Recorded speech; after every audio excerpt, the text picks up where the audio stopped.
Hey fishing fanatics, Den Haring here. My channel is FishDen365.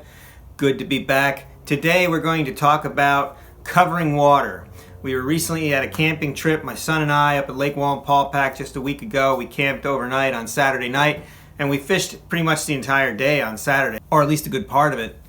And so when we went out there, I gave my son a swim bait so that he can just throw out there and have confidence for catching fish. And I tried a bunch of different things. I threw a jerk bait, I threw a topwater, I threw a crankbait, I threw a drop shot, and I really wasn't catching anything. And as I was changing through these baits, my son was fairly consistently hooking fish. Some of them jumped off and came off here and there, and he caught a few. But he was consistently getting them, and I wasn't getting anything except a bluegill here or a perch there on the drop shot. I just couldn't make any of the things that I was doing work for me. So I finally decided to put the same exact bait that he had on and just fish that and just cover a bunch of water. So that was a swim bait. It was a Kitech Swing Impact Fat, 3.8 inches.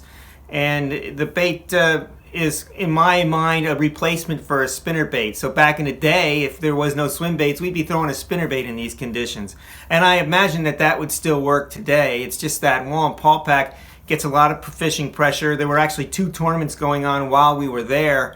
And so I think those fish get used to seeing spinnerbaits as the year goes on. I think spinnerbaits make a great springtime bait after a long winter. But after spring, summer, and in the fall, spinnerbaits for me tend to be less effective, and I think it's because everybody's throwing them, and I think the fish get to, on pressured waters, the fish get to be used to seeing them and they're a little less likely to eat them. It doesn't mean that you can't catch fish on spinnerbaits, and it doesn't mean that that you won't have certain days where that is the bait to throw. I just wasn't feeling that on this particular outing. And the swim bait makes a good replacement because you fish it basically the same way. You throw it out there, you let it go down to the bottom, or you let it sink to where you think it should be in the water column, and then you just start retrieving it. And you can vary your retrieve. One of the things my son was doing was stopping and going, stopping and letting it go down to the bottom. One of the things that I was doing was just doing a steady retrieve for maybe 8 rotations of the reel handle, and then I'd momentarily pause it and start up again. So you can vary the retrieve, but you could also be very effective with a swim bait just by throwing it out there and just swimming it back very, very slowly and very steadily back to the boat. A number of ways that you can fish it. But we decided to do that. I decided to show it to you, so I'm going to we'll play some music to it, and you can just see how we did throughout the day. There were periods, pretty long periods, where we didn't catch fish, but then when we get to certain areas, we'd pick one here, one up here, one there, that kind of thing. So have a look. So we're out here on Lake Wallenpaupack. My son and I are camping this weekend up at Ironwood Point. We just had lunch at the boathouse. So we're going to fish this cove a little bit, see how we do, and then we'll move to some other spots.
So the color we were throwing that particular day was called Gold Flash Minnow. Basically has a good alewife profile to it. It's got a light bottom, a darker top, and it's got this gold fleck in it.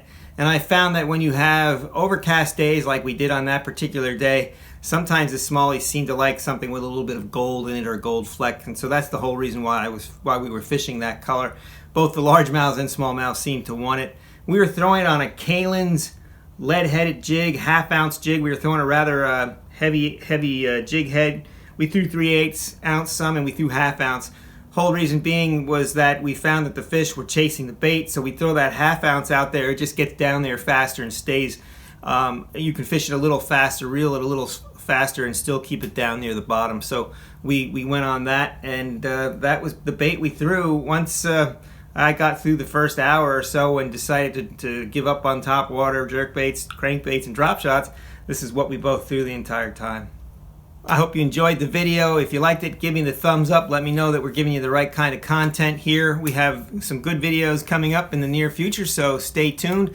If you haven't done so yet, subscribe to the channel. If you have subscribed, hit that bell notification. That'll notify you when a new video of mine has come out, so you can know right away when a new video is available for you to view. For me right now, with my work schedule, it's a little difficult to consistently put videos out, so I can't say that any particular day I'll be putting a video out. I'm just going to have to do what I can in the time that I have. I'll put them out when I can. So I might put one out in 3 days, I might put one out in 5 or 6 days. It just depends on what's going on with my work schedule. Anyway, subscribe to the channel, share with your friends. Remember, we're certified Bassified. We'll see you on the water, and may God bless your fishing endeavors.